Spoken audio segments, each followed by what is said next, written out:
안녕하십니까? 오늘 물질 추출론 7주차 강의, 오늘이 3차시네요. 오늘 7-3강 수업 시작하도록 하겠습니다.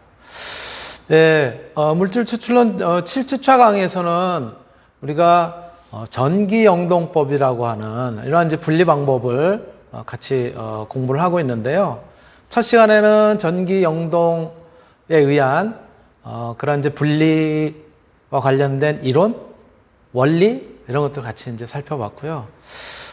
지난 두 번째 시간에는 전기영동 실험을 그럼 어떻게 실질적으로 하게 되는지 그 실험 과정 이런 것들을 같이 영상을 통해서 보기도 하고 또 내용을 갖다가 이제 살펴봤습니다. 네, 오늘은 이제 세 번째 시간 3차시 7-3강인데요. 오늘은 전기영동법을 실제로 어디에 응용을 하는지 그러한 내용들을 포함해 가지고 같이 살펴볼 테고요. 그래서 또 전기영동이 또 굉장히 다양한 종류들이 있어요. 그래서 뭐 여러 가지 그 조건도 변화시키고 또는 어떤 메커니즘도 또 달라지고 이런 것들에 따라서 전기영동법의 이제 종류를 몇 가지를 분류를 할 수가 있는데 그러한 부분을 좀 한번 살펴보고, 그리고 후반부에는 우리가 요즘 코로나19로 인해 가지고 이렇게 어려움을 겪고 있잖아요.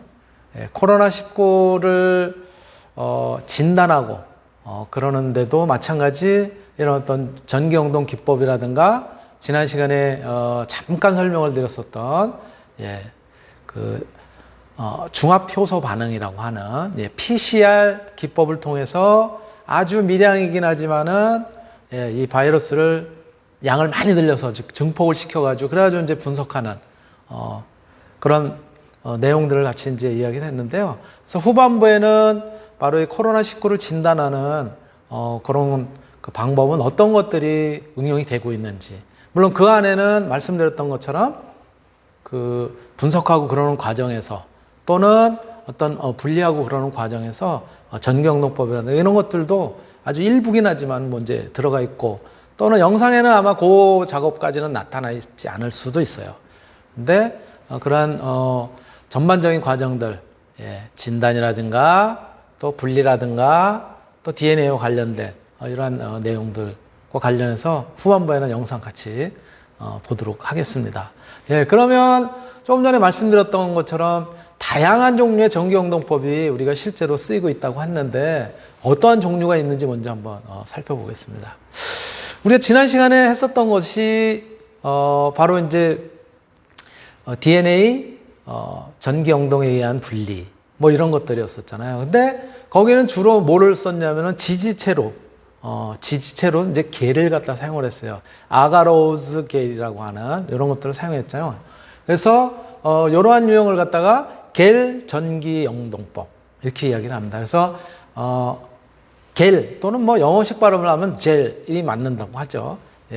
젤 일렉트로포레시스 이렇게 이제 표현을 하죠. 이러한 겔을 사용하는 전기영동의 총칭이고요. 바로 여기서는 이제 지지체로 젤을 사용을 한다.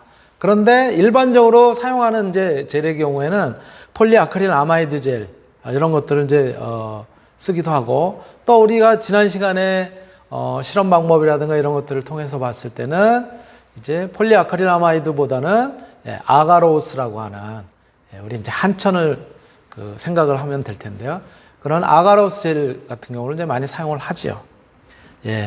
요 젤의 경우에는 이제 젤이 굳어지면 고체 상태로 되면은 요게 이제 그 안에 구조가 격자로 되어 있고 그렇다 보니까는 어떤 흐름들이 없이 그 격자를 빠져나가는 형태로 통과해서 빠져나가는 형태로 어떤 그런 특성에 의해서 그래서 이제 분리가 된단 말이에요. 그러다 보니까 대류를 이 안에서 젤 안에서는 대류가 이제 없는 거죠. 그래서 대류를 방지하기도 하고, 또 시료가 쥐가 가만히 또 괜히 이렇게 흩어져 가지고 뭐 확산돼 나가거나 이런 것들도 이제 방해를 한다 그럴까? 보호를 하는 거죠. 그래서 시료 보호의 문제, 그리고 분자체의 기능이라고 이제 할 수가 있죠. 아까 제가 말씀드렸듯이 지난 시간에도 우리 아가로스 젤에 이제 굳어졌을 때 그 구조를 갖다 이제 같이 한번 봤는데, 그쵸? 이렇게 그물망 구조로 돼 있어가지고 어떤 공간을 갖다 가지고 있잖아요. 바로 그것이 무슨 역할을 하냐면은 체의 역할을 한다는 거예요. 그래서 분자 크기도 걸러낼 수 있는 그런 체의 역할을 한다는 의미에서 분자체 기능, 이런 것들도 바로 이 젤 전기용동에서는 가지고 있다고 하는 거죠. 그리고 특히 소디움 도데실 설페이트라고 하는 SDS라고 하는 이러한 시약, 요거는 사실 이제 계면활성 작용을 하는 그런 이제 약품인데요. 이런 것들이 존재할 때 보통 이런 것들과 같이 뭐를 하냐면 이제 폴리아크릴아마이드 젤을 통한 전기용동을 이제 하게 되는데요. 바로 이렇게 소디움 도데실 설페이트라고 하는 계면활성 작용을 하는 물질이 존재하는 상태에서 폴리아크릴아마이드 젤을 갖다 통한 전기용동, 이걸 우리가 앞에서 잠깐 언급을 했었지만은 pH, 줄여서 pH, 즉 폴리아크릴아마이드 젤 일렉트로포레시스, 이렇게 이제 표현을 합니다. 예. 그래서 이 젤 전기용동법의 경우에는 전기용동법의 경우에는 우리 지난번에 했었던 것처럼 저 A 위치에다가 DNA가 되든 단백질이 되든 분리하고자 하는 시료를 갖다 저기다 놓고, 얘네들이 보통 단백질, DNA, 특히 DNA 같은 경우에는 음전환을 띈다고 그랬잖아요. 얘네들을 전기를 갖다가 시료 가까운 쪽에는 마이너스, 그 다음에 먼 쪽에 플러스를 갖다가 걸어주고 전기를 갖다가 이제 넣어주게 되면은, 자, 마이너스 차지를 갖다 하고 있는 DNA가 쭉 이동하면서, 그렇죠? 요 젤을 갖다가, 아가로스 젤을 갖다가 이동하면서 이렇게 띠의 형태로 이제 나타나게 되죠. 그래서 경우에 따라서는 겔 전기용동의 일부긴 하지만 띠 전기용동 혹은 존 전기용동, 이렇게도 표현하기도 합니다. 예. 그래서 바로 그러한 띠의 형태로 나타나 있는 그런 모습이 이제 이런 것들이죠. 그렇죠? 우리 지난 시간에 했었던 그런 내용이고요. 자, 그렇다면 두 번째는 또 뭐가 있느냐? 등전점 전기용동이라고 하는 것이 있어요. 등전점이라고 하는 거는 뭐냐면, 우리가 어떤 물질이 전하를 가지고 있을 때 그 전하와, 예를 들어서 양의 전하를 갖다 가지고 있다고 하면은 음의 전하와 결합이 돼가지고 전하가 이제 더 이상 없는, 즉 중성의 형태를 나타내는 그런 위치를 갖다 등전점 이렇게 하겠는데, 보통 등전점은 어디에서 많이 쓰게 되면 우리가 pH, 어떤 용액 상태에 있을 때 pH와 관련된 그런 형태로, 바로 pH에서 우리 산이라고 하는 건 뭐예요? 수소이온 H+라고 하는 수소이온의 농도가 많은 그러한 용액을 갖다 이제 산이라고 얘기를 하고, 그쵸? 그 다음에 염기, 알칼리라고 하는 것은 OH-, 수산이온이, 즉 마이너스 이온이 많이 포함되어 오고 있는 이러한 상태를 갖다 우리가 염기 또는 알칼리라고 하고, pH 값이 높다라고 얘기를 하잖아요. 그런데 이 수소이온과 수산이온이 거의 같은 그런 수준을 갖다 이룰 경우에 그러한 상태를 갖다 우리가 등전점 이렇게 얘기를 한단 말이에요. 전하적으로 같다 이거지. 플러스 전하, 마이너스 전하가. 이러한 표현을 쓰는데, 바로 단백질이라든가 아미노산, 이런 것들은 또 어떤 특징을 갖다 우리가 보통 이제 띄기도 하냐면 양쪽성 물질들의 특성을 갖다 발휘하기도 해요. 그래서 이 단백질이라든가 아미노산이 처해 있는 그런 환경들, 이런 것들이 pH가 뭐냐에 따라서, 그거에 따라서 이제 전하를 갖다가 나타내기도 합니다. 우리 일반적으로 DNA의 경우에는 인산기를 갖다 가지고 있기 때문에 마이너스 차지를 갖다가 띄고 있지만은, 이렇게 단백질이라든가 아미노산 같은 경우에는 그 처해 있는 환경들, 그 용액 상태의 pH가 뭐냐에 따라서 양성 특성을 갖다 나타내기도 하고, 또 경우에 따라서는 음성 특성을 갖다 나타내기도 해요. 그런데 아까 말씀드렸던 것처럼 산성이라고 하는 것은 수소 이온의 농도, H+ 이온의 농도가 굉장히 많은 경우니까 플러스를 갖다 띄고 있겠죠. 그렇죠? pH가 높은 알칼리성인 경우에는, 염기성인 경우에는 수산이온이 많기 때문에 마이너스의 그런 어떤 이온들이 높은 그런 형태를 갖다 이제 띄게 돼요. 그런데 단백질 아미노산 같은 경우에는 특히 낮은 pH, 낮은 pH, 즉 산성인 경우에는 양성의 특성을 갖다가 나타냅니다. 즉 수소이온이 많은 형태처럼 양성의 특성을 갖다가 많이 나타내게 돼요. 그리고 또 pH가 높은 그런 경우에는 수산이온이 많은 형태인데요. 그때는 또 얘네들도 같이 음성의 특성을 갖다 나타내기도 해요. 이러한 이제 특징을 갖다 이제 보이고 있다가 보니까는 낮은 pH, 즉 산성인 경우에 그런 경우에는 이제 수소이온의 농도가 높다고 했잖아요. 그러니까 플러스. 또 높은 pH에는 수산이온의 농도가 많다고 했으니까는 그때 마이너스. 이런 형태로 이제 이루어져 있게 되는데 이럴 때 낮은 pH에는 양극을 오히려 높은 pH에는 이제 음극을 마이너스 전하를 갖다가 이렇게 마이너스 전극을 갖다 연결해 가지고 그래서 전기를 갖다 흐르게 하면은 양성 전하들 즉 단백질이 아까 pH에 따라서 플러스를 띠기도 하고 또는 마이너스를 띠기도 한다고 그랬잖아요. 그러니까 양성 전하를 갖다 가지고 있는 단백질들 이런 단백질들은 어디로 이동을 하려고 하겠어요? 음극 쪽으로 이동을 하려고 하겠죠. 또 음성 전하를 갖다 가지고 있는 단백질들은 양극 쪽으로 이동하려고 하는 그런 이제 성질을 갖다 이제 보이게 돼요. 그러면서 서서히 이제 전기를 통하게 되면 이동을 할 거란 말이에요. 그러다가 어떻게 되느냐? 자기 자신이 가지고 있는 전하 상태 그리고 이렇게 가다 보니까는 이제 어떻게 되는 거예요? 얘네들이 산성에 있던 녀석은 알칼리 쪽으로 이동을 할 테고 알칼리성에 있었던 녀석은 산성 쪽으로 이동을 하는데 가다가 보니까 어떻게 되냐면은 이 pH가 바뀌게 되니까 아까 양쪽성이라고 그랬잖아요. pH에 따라서 산성일 경우에는 플러스, 알칼리성, 염기성일 경우에는 마이너스를 갖다 보인다고 했는데 그런 특성을 보이게 되니까 얘네들이 중성의 형태를 갖다 가지게 된다고. 어느 위치에 가게 되면. 그럼 거기 서 있는 거예요. 더 이상 움직이지 않고 중성의 형태를 갖다 이제 띄고 있는 거예요. 그래서 바로 그러한 해당 pH에서 이제 멈추게 되고 바로 이러한 점을 아까 말씀드렸던 것처럼 등전점 이렇게 얘기하는 거죠. 그래서 등전점을 이용한 등전점 전기영동으로 단백질의 종류 이런 것들을 또 분석을 할 수가 있어요. 지금 말씀드렸던 거를 갖다 그림으로 나타낸 게 요거예요. 처음에 해서 pH가 낮은 경우에는 저렇게 플러스 전원을 띄는 그런 형태를 갖다 보이고 또 pH가 pH가 높은 쪽에서는 마이너스 형태를 갖다 띄는 이제 그러한 이제 녀석들이 있을 거 아니에요. 그런데 pH에 따라서 어떻게 된다고요? 아까 말씀드렸던 것처럼 얘네들이 이렇게 양쪽성인 그런 물질들은 pH가 높아지면 음전하를 서서히 띄기도 한다는 거예요. 요런 물질들처럼.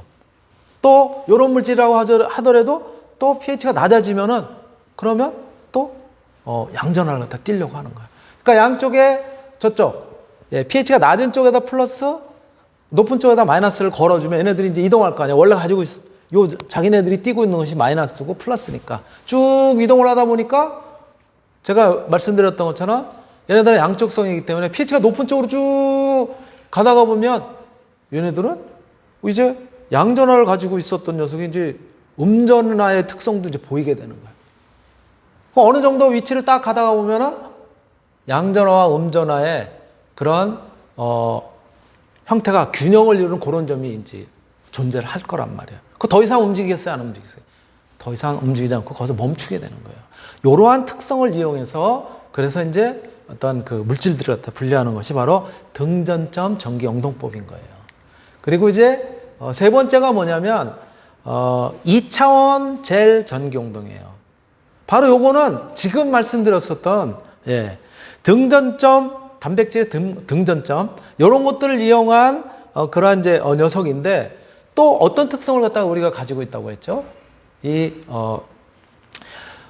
뭐라 그럴까? 이제 전기 영동에서는 분자량이 큰 놈은 천천히 이동을 하고 분자량이 작은 놈은 빨리빨리 이동을 한다고 그랬잖아요. 그렇죠? 이러한 등전점에 의해서 특성을 갖다가 나타낸 녀석은 뭐예요?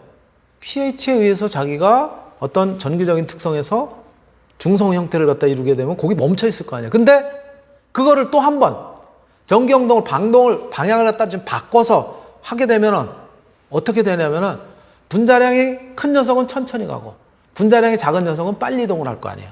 그쵸? 그런 걸로 똑같은 그런 어떤 양쪽성을 갖다 보인다고 하더라도 분자량의 크기에 따라서도 또 다르게 이렇게 우리가 전기 영동을 갖다 할 수 있어요. 그래서 두 번째 보시는 것처럼 등전점 전기 영동으로 단백질을 갖다가 일단 전화적으로 자기가 등전점에 이르는 위치까지 이제 간단 말이에요.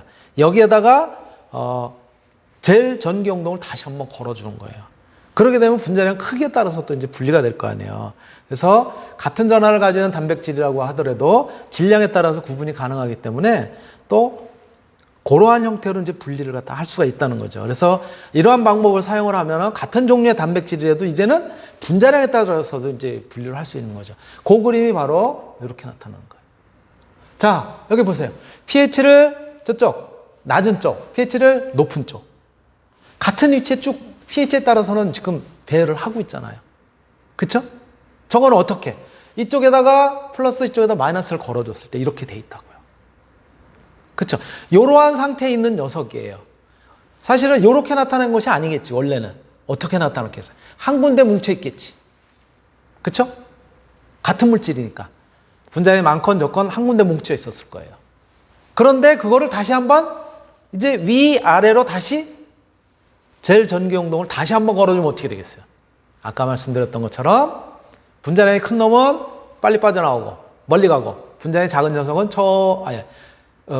분자량이 작은 녀석은 빨리 빠져나오고 분자량이 큰 녀석은 천천히 가다 보니까 늦게. 그래서 저렇게 높이가 다르게 이렇게 표현이 될 거랍니다. 그래서 보시는 것처럼 SDSPH라고 하는 폴리아크릴 아마이드를 포함하는 그러한 형태의 전기 영동을 다시 한번 해주면 이렇게 분자량에 따라서 쭉 같은 종류라고 하더라도 분리를 할 수 있다는 이런 특징을 갖다 가지고 있는 것이죠. 예. 이러한 것들이 있고요. 네 번째로 이제 뭐냐면 모세관 전기 영동이에요.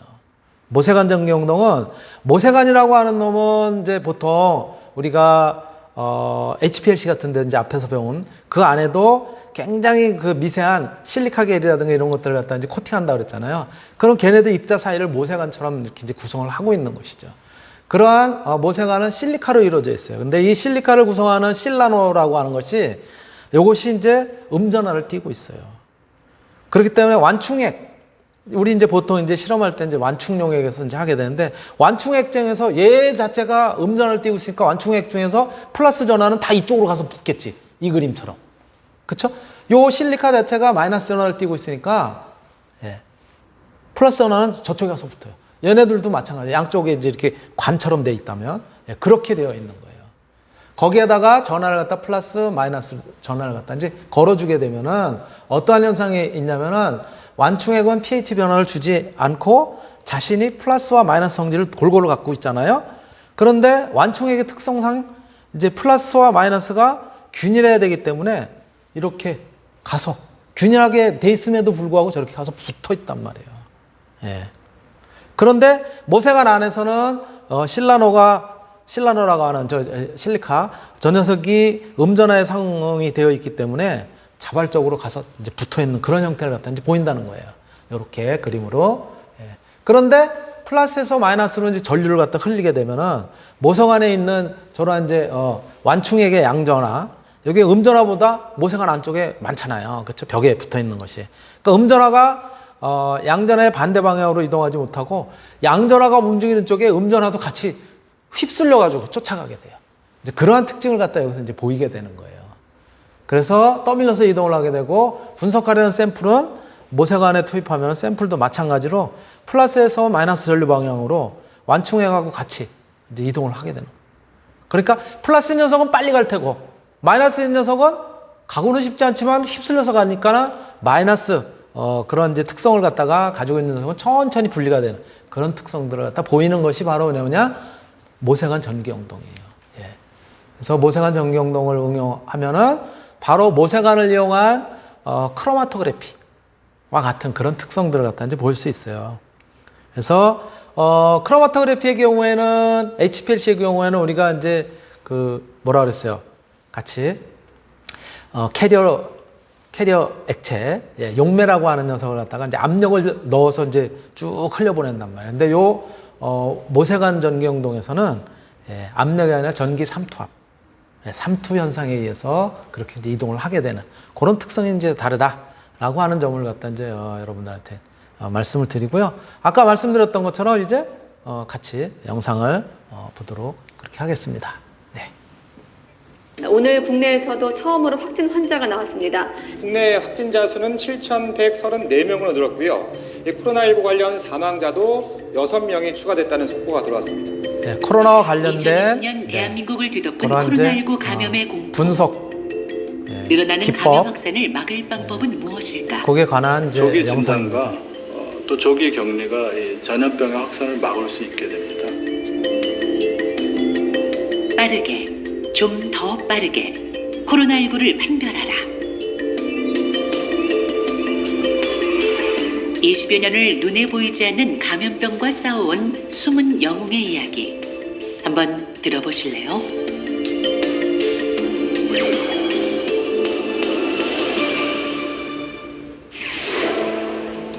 코로나19와 사투를 벌이고 있는 대한민국. 그 최전방엔 보이지 않는 바이러스와 고군분투하느라 24시간이 모자란 의료진들이 있습니다. 그리고 또 한 사람, 숨은 영웅이 있는데요.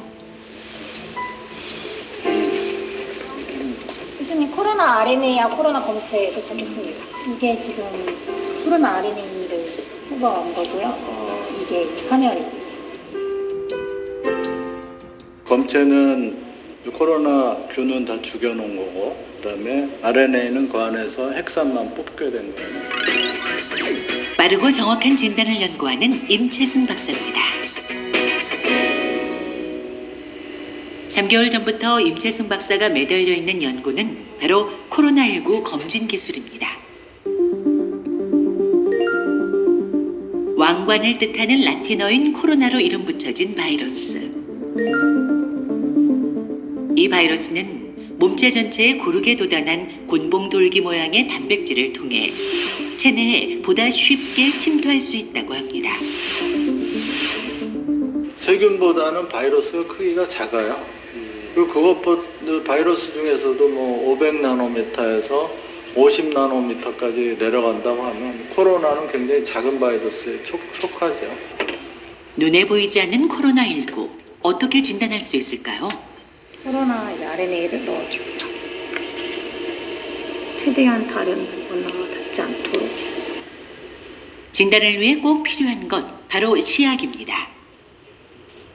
그 바이러스의 일정한 부분하고 결합해서 거기에 효소가 들어가면은 그걸 이렇게 증폭을 시켜요. 그래서 낮은 농도로 뭐 예를 들면은 10카피 있는 게 뭐 10,000, 100만, 1000만, 억 카피로 늘어나는 거죠. 그래야지만 우리가 낮은 농도를 볼 수 있도록 하는 거죠. 검체에서 유전 물질을 분리, 시약으로 증폭시켜 진단하는 이 방법은 그 전에 6시간이 걸리던 코로나 진단을 1시간 내로 줄인 신기술. 장비는 온도를 오르락 내리락 이렇게 하면서 얘가 뭐 붙었다 떼어졌다 그리고 증폭됐다 이런 환경을 만들어 준다고 생각을 하시면 되고, 이렇게 증폭될 수 있게 만드는 것은 결국 그 시약이라고 생각하시면 되고요. 물론 PCR 장비도 중요하지만 그 시약과 그 어떤 프라이머를 이용해서 저희가 이 바이러스를 타겟하는지 이런 것들이 가장 중요하다고 생각합니다. 이게 지금까지 나온 시약들이에요. 코로나19 진단의 시간 단축을 위해 가장 중요한 것이 바로 이 시약. 임채승 박사는 30분 안에 확진이 가능한 진단 시약 개발을 목표로 하고 있습니다. 기존 검사법보다 더 예민하면서 시간을 더 단축하는 것을 더 개발하고 있어요. 유전자를 더 조합하고 또 새로운 방식의 시약을 섞어서 더 빨리 하고 더 예민하게 할 수 있도록 진행하고 있습니다. 신속한 진단 시약 개발도 좋지만 무엇보다 정확한 진단이 기본이겠죠. 그 시작은 바로 코로나19의 염기 서열 확인. 정확한 그 진단 시약에서는 염기 서열이 굉장히 중요해요. 그게 맞아야지만 효율적이고 유양성을 일으키지 않는 시약을 만들 수 있거든요. 그래서 이게 가장 핵심이죠. 염기 서열이란 유전자를 구성하는 4종류의 염기 배열로 인간의 경우 염기 30억 개로 구성되어 있는데요. 이 염기 서열에 따라 키와 피부색 등 생물학적 특성이 결정됩니다. 코로나19의 경우 29,800개의 염기 서열로 구성되어 있답니다. 염기 서열이 보통 4개로 돼 있어요. A, T, G, C. 근데 이 서열대로 그대로 이렇게 일치율을 보이죠? 100%. 그럼 이거는 잘 다른 바이러스보다 여기 잘 붙겠구나. 이쪽 같은 경우는 요거는 유전자가 변이를 일으킨 거예요. 이런 경우를 하면은 못 잡아내겠죠. 그리고 또 여기에 있는 이 그 유전자 서열도 일치하지 않아요. 알맞게 배합한 시약을 코로나19 염기 서열에 맞춰가는 건데요. 효율적으로 유전자를 증폭할 수 있는 그런 그 프라이머, 그러니까 시발체라고 하는 그 염기 서열을 찾아가지고 그것을 디자인하는 거예요. 그리고 다른 세균들이나 바이러스에는 반응하지 않고 이런 코로나19에만 반응할 수 있는지 그런 것들을 이렇게 확인하는 과정입니다. 일치할수록 시약의 정확성이 높아집니다. 며칠을 컴퓨터 앞에 앉아 있는 건 정확도를 1%라도 높이기 위한 수고죠. 유전자 분석을 하다 보면 눈이 빠져요. 뭐가 이렇게 차이가 있을까 하고 막 그 염기서열 하나 차이 같은 것들로 해서 그래프를 그리고 또 그 연관관계를 나타내는 트리를 그리고 뭐 그 분석하고 그러는 거죠. 이 유전자는 어디서 왔을까 이렇게 분석하고 감기 코로나도 잡을 수 있는 그런 시약의 정확성을 위한 또 한 가지. 코로나19에만 반응하는 크기도를 높여주는 건데요. 왔다가 다시 가져갔어요. 베타 코로나의 사스하고 우한 그 휴먼 바이러스, 우한 코로나하고 굉장히 유사성이 높습니다. 그 다음에 박쥐 코로나하고 굉장히 유사성이 높고 사람 감염돼서 이제 변이가 자꾸만 생기다 보면 진단 키트의 그 민감도가 떨어집니다. 여기서부터 여기까지는 그 사스나 박쥐 코로나 바이러스 유전 서열이거든요.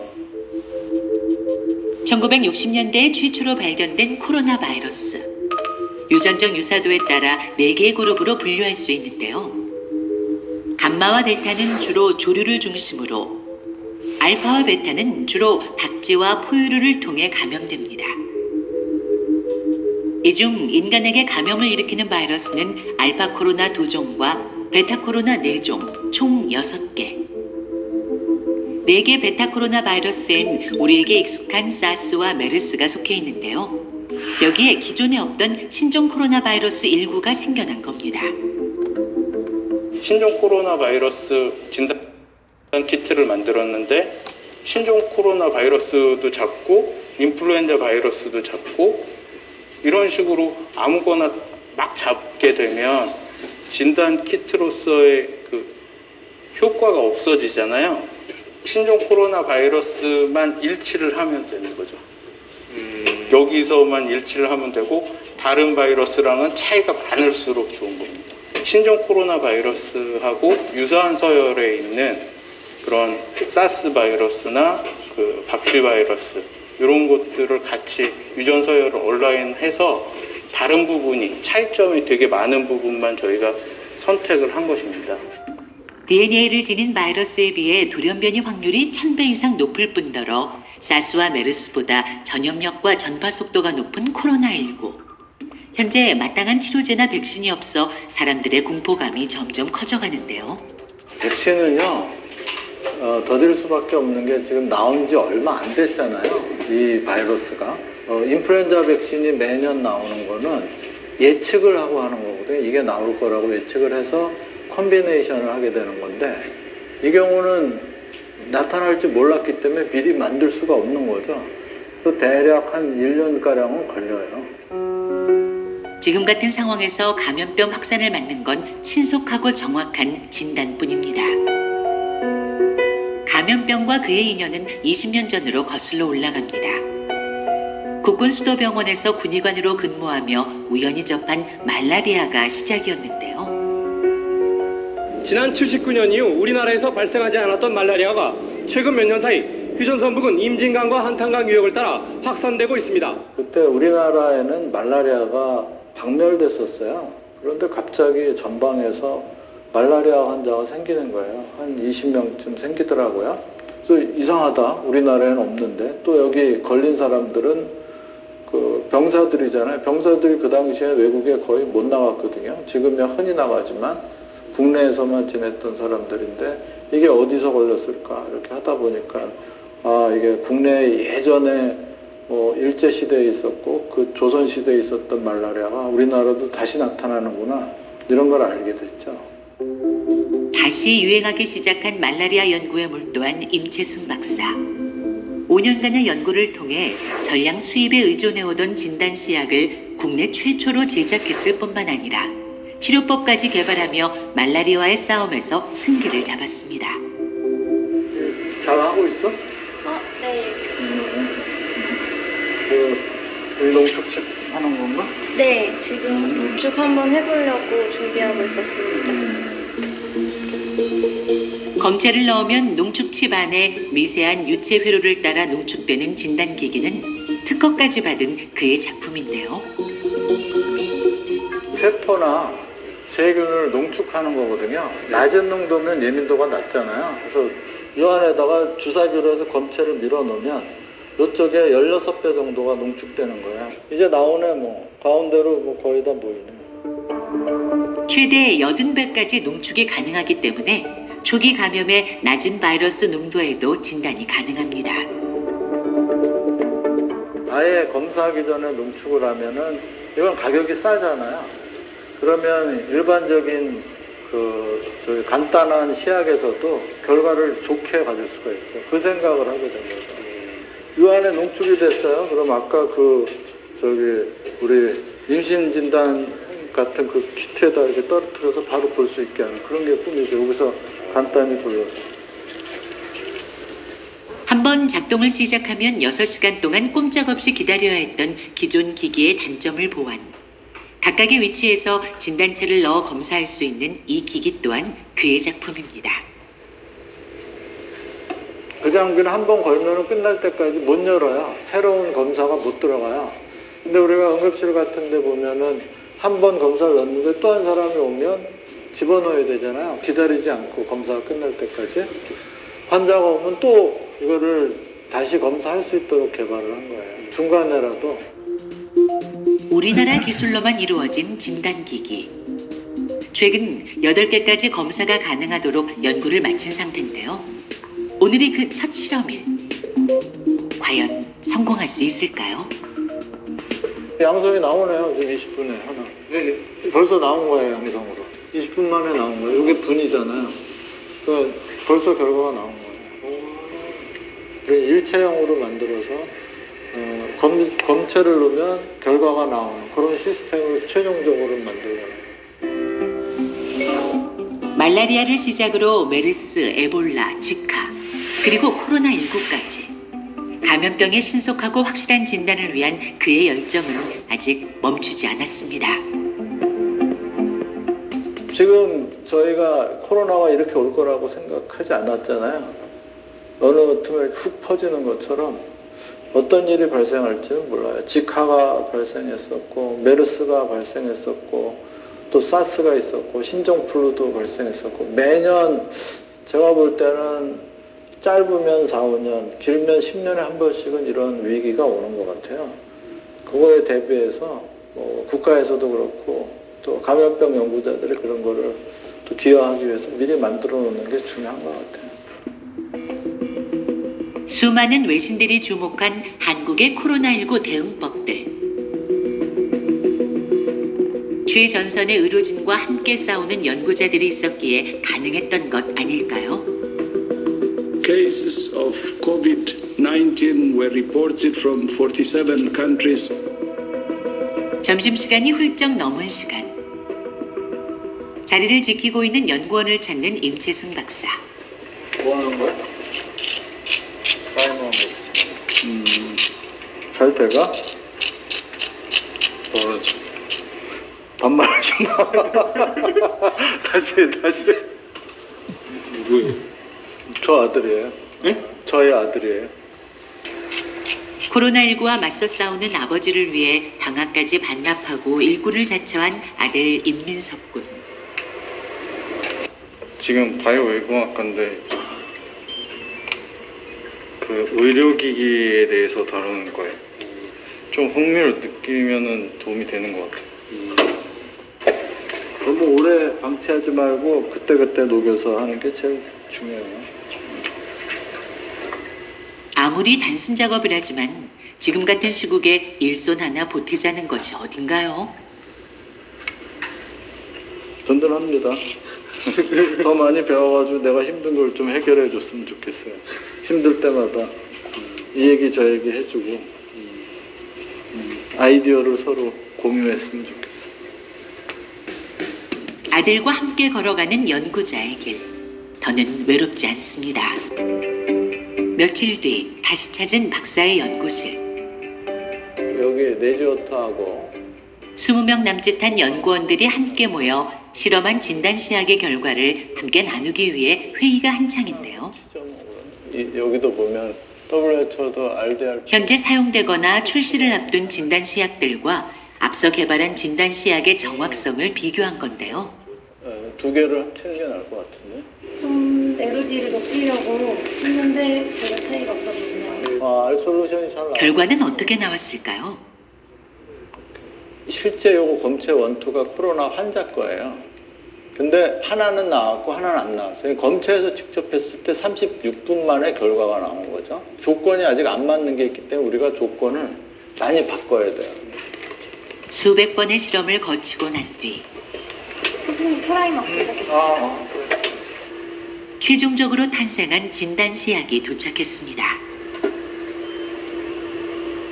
3-4개 만들면 한 2개, 2-3개 정도, 심할 때는 다 실패하는 경우도 있고요. 세트를 한 4개 정도 만들어요. 그럼 그 중에 하나 정도가 좀 그래도 견딜 만하게 나오고, 한 2개 정도는 아예 안 나오고. 물론 이렇게 조건이 최종 과연 조건이라고 코로나19 진단을 위한 최적의 진단시약이 될 수 있을까요? 이 하나의 시약을 위해 밤잠도 반납한 채 50여일을 연구에 몰두했던 임채승 박사팀. 설렘 반, 두려움 반의 긴장의 시간이 시작됐습니다.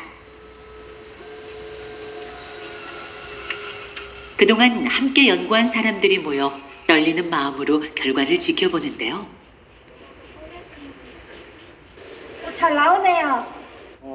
20여 분으로 단축된 진단 시간. 성공했네, 뭐. 아이고, 수고하더니. 수고했어.